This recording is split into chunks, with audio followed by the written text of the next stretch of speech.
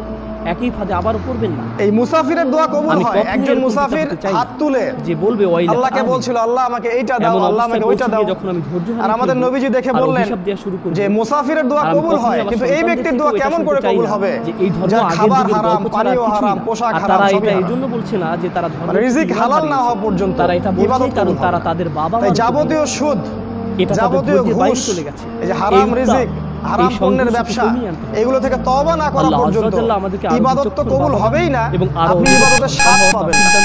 যে নামাজ পড়েন, রোজা রাখেন, অনেক কিছু করেন, হজ করেন, স্বাদ পান না, আত্মতৃপ্তি পান না, এর কারণ হারাম সেই সকল পরিবারের ভোগান্তিকে সহজ করে দিন যারা সন্তান নিয়ে সমস্যায় আছে।